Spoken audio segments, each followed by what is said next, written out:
एक शांत घाटी में, जहां आसपास हल्की धुंध से घिरी पहाड़ियां थीं, वहां एक 23 साल का लड़का रहता था जिसका नाम एड्रियन था। एड्रियन हमेशा बेचैन रहता था। उसका दिमाग कभी शांत नहीं होता था। सोच पे सोच आती रहती थी दिन भर, और उसे थका हुआ और परेशान कर देती थी। वो अक्सर अपने पास्ट की यादों में फंस जाता, पुरानी गलतियों को बार बार याद करता और साथ ही फ्यूचर की चिंता में घिरा रहता। उसका दिमाग एक ऐसे तूफान की तरह था जो कभी रुकता ही नहीं था। इसी वजह से वो ना अच्छे से सो पाता था, ना छोटी छोटी खुशियों का मजा ले पाता था, और वो लगभग भूल चुका था कि दिल से मुस्कुराना कैसा होता है। एक दिन एड्रियन ने एक दूर के गांव के बारे में सुना जो ऊंची पहाड़ियों के बीच छुपा हुआ था। लोग कहते थे कि वहां एक बुजुर्ग ज्ञानी रहते हैं जिनका नाम इलायस है। कभी इलायस शहर में एक मशहूर साइकोलॉजिस्ट थे जो लोगों को क्लैरिटी और पीस पाने में मदद करते थे।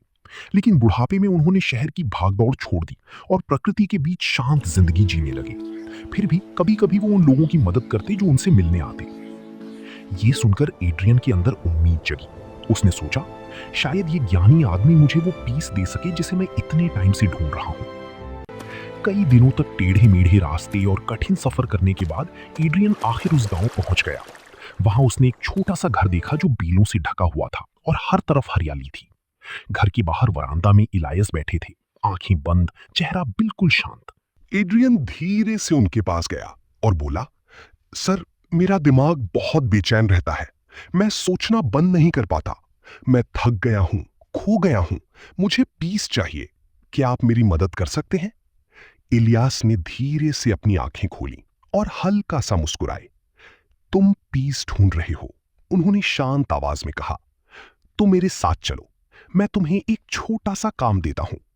वो एड्रियन को अपने गार्डन में ले गए और एक गिलास पानी से बिल्कुल किनारे तक भर दिया, इतना भरा हुआ कि हल्का सा हिलने पर भी गिर सकता था।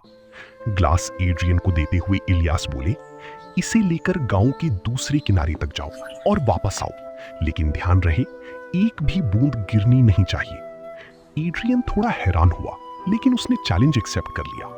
वो धीरे धीरे चलने लगा। रास्ता तंग था और गांव जिंदा था। लोग चल रहे थे, दुकान वाली आवाज लगा रही थी, कुत्ते भौंक रहे थे, लेकिन एड्रियन ने कुछ नहीं देखा। उसकी नजर सिर्फ ग्लास पर थी। हर कदम संभाल कर रखता हुआ वो आगे बढ़ता गया। आखिर वो वापस इलायस के पास आया और बोला, मैंने कर लिया, एक भी बूंद नहीं गिरी। इलायस ने हल्का सा सर हिलाया और पूछा, बताओ, क्या तुमने बच्चों को खेलते देखा? क्या तुमने कुत्तों की आवाज सुनी? एड्रियन हैरान हो गया। नहीं, मैंने कुछ नहीं देखा। मैं पूरी तरह ग्लास पर फोकस था। इलायस मुस्कुराए। यही तुम्हारी सीख है। जब तुम्हारा दिमाग पूरी तरह प्रेजेंट मोमेंट में होता है, तब ना डर के लिए जगह होती है, ना रिग्रेट के लिए, ना बेकार सोच के लिए। जब तुम ग्लास पर ध्यान दे रहे थे, तुम्हारा माइंड शांत हो गया था। तुम ना पास्ट के बारे में सोच रहे थे, ना फ्यूचर की चिंता कर रहे थे। तुम बस यहीं थे। एड्रियन चुप खड़ा रहा और धीरे धीरे उसे सब समझ आने लगा। उसने महसूस किया कि पीस कोई दूर की चीज नहीं है जिसे ढूंढना पड़े।